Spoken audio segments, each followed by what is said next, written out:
আপনাকে অভিভাবক হিসাবে গণভবনের দুয়ার খুলে দিয়েছে, সেখানে যাবেন কিনা আপনারা? আমার সন্তানদের দাবি, আমার সন্তানরা যেখানে যাবে আমি তাদের সাথে একাত্মতা ঘোষণা করছি।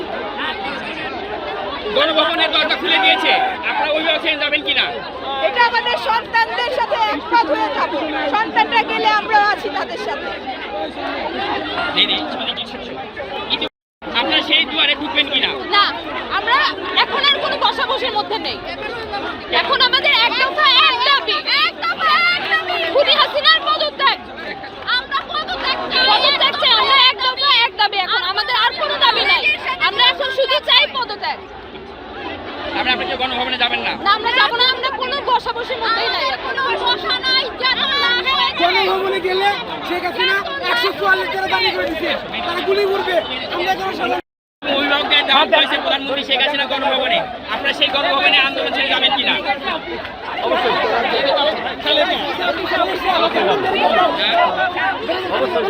আপনারা গণভবনে যাবেন? মাননীয় প্রধানমন্ত্রী দুপুরে একটাই ঘোষণা দিয়েছেন, গণভবনের দরজা খুলে দিয়েছেন। তিনি সকল শিক্ষক, অভিভাবক এবং ছাত্রছাত্রীদের সেখানে যেতে বলেছেন, সেখানে আপনারা যাবেন কিনা? অবশ্যই আমি ছাত্রদের সাথেই আছি, আমি যাবো ইনশাআল্লাহ। আপনারা যাবো, ছাত্রদের সাথেই আছি, আমরা যাবো। ছাত্র গণভবনে যেতে যাচ্ছেন, আপনারা কি করবেন?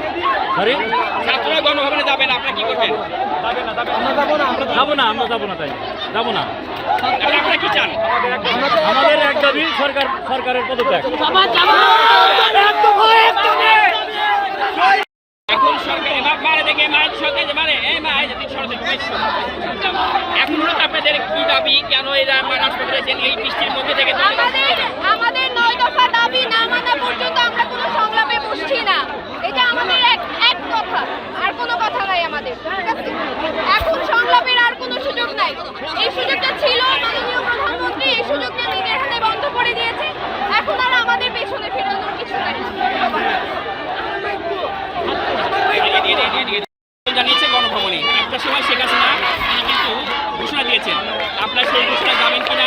অভিভাবক হিসেবে, একজন ছাত্র হিসেবে আপনার দাবিটা কি?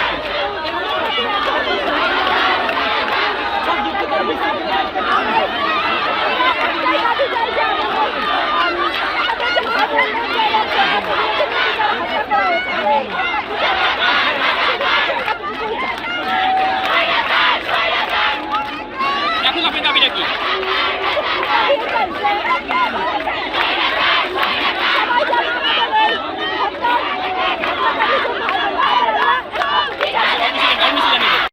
দুপুরে একটাই ঘোষণা দিয়েছেন, তোমাদের গণভবনে দাওয়াত করেছেন। আমরা চাই না আমরা ছাত্র কোনো সহিংসপূর্ণ আচরণে যেতে। আমরা চাই একজন ছাত্র কলম হাতে নিয়ে আমাদের ক্লাসে চলে যেতে, কিন্তু আমাদের সাইদ ভাই যে রাস্তায় ছিল তার শরীর কেন লাশত্ব হলো? আমাদের মুগ্ধ ভাই সে পানি দিতে গিয়ে কেন সে শহীদ হলো? এর দায়ভার অবশ্যই সরকারকে নিতে হবে। আমরা ছাত্র সমাজ কলম হাতে নিয়ে আমাদের ব্যাক বেঞ্চে চলে যেতে চাই, কোনো সহিংস আচরণ আমরা করতে চাই না। পুলিশদের কাছে আমরা এটাই বলতে চাই, তারা আমাদের অভিভাবক, আমাদের ভাই, তারা যেন আমাদের সাথে গুলিবিদ্ধ কোনো আচরণ না করে। আমরা আমাদের মতন কলম হাতে ক্লাসরুমে চলে যেতে চাই ইনশাআল্লাহ।